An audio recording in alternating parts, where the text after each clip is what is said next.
This is a video about the new scaffolding, or basically the menu flow that I put in here, and I put them in as a kind of a placeholder going forward. And plus, it's fully functional now.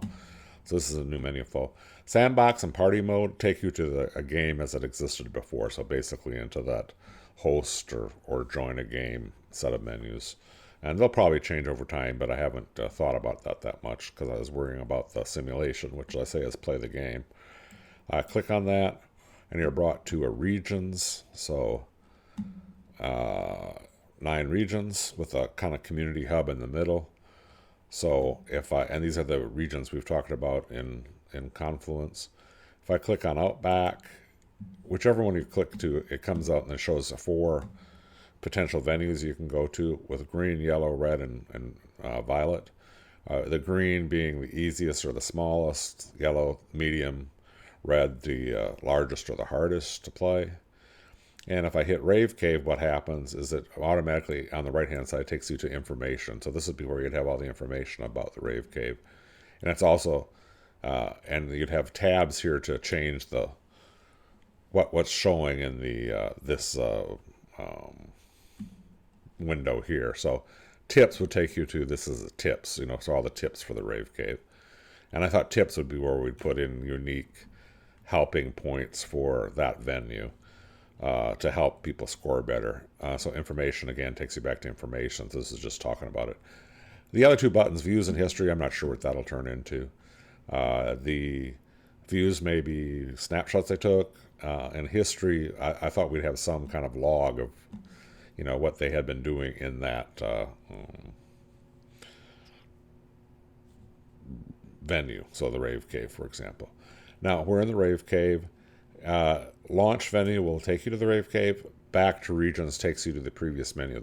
This button may turn up being up here left hand side just to be consistent with the regions menu going back to the main menu. So if I launch venue, there'll be some kind of pop up or transition screen here. But because it's actually launching and it takes a little bit longer. I'm not running the game out of Steam right now. I'm running it through the editor. So here we are. We're sitting in here, and you're in the Rave Cave, and it's just regular after that. The X here previously took to the top menu. It does now too. It takes you to the very top menu to go get and say head and play the game again. And select an output. Select a venue and so on. So that's a new scaffolding. Now, if I look real quick here, I'm going to go into the game. So let me go to the game where the information being stored right now for about the menus and the regions. The regions and venues and and where to go to and that stuff is. I store it right now. Everything used to be in databases, and I'm transitioning out of databases to local files in the game. So if I look at in the content folder underneath maps now, underneath system maps, there is a spreadsheet. So if I look at that spreadsheet is now the main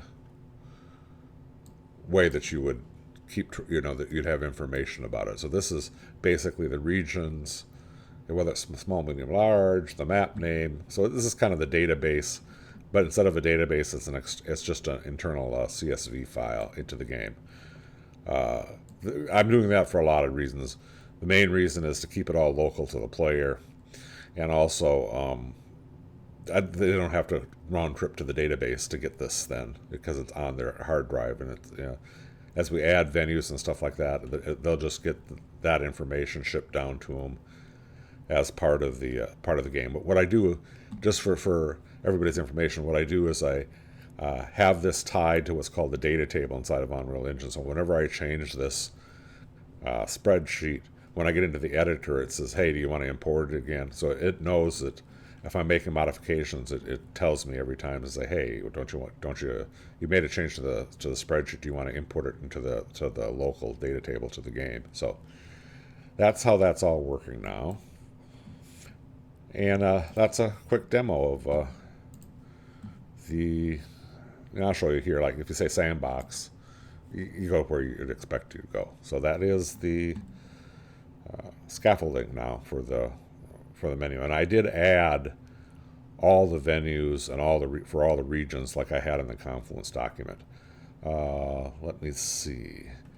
Well, let's see if I go quit. I'm afraid quit will just, it's going to take me out of the game. I need to modify it so quit will take me to that top menu. But, so let me go ahead and get out of there. Real quick, I just wanted to show you what happens if, so I'll launch it. So it's going to have to compile it here. It'll take a second. See, I'm running it from the editor, not running it from Steam. So it'll load up. It'll take a second. Now, if I say play the game, and I say Outback, and Desert Oasis was going to be the small one, which was going to be some kind of, Bedouin, type thing, whatever, or Red Rock or bonus venue, whatever that'll be. We don't know yet. If I click Desert Oasis, again, it brings up information and tips about that based on getting the data from the spreadsheet. But I say launch venue. What I did is I tied every venue that we don't have a venue to, we don't really have a map for yet. It'll take you just to the template one. This is just purely a placeholder, but don't be surprised if when you click that's what it does, because I don't have those. We don't have those maps built yet. So that's the video about scaffolding.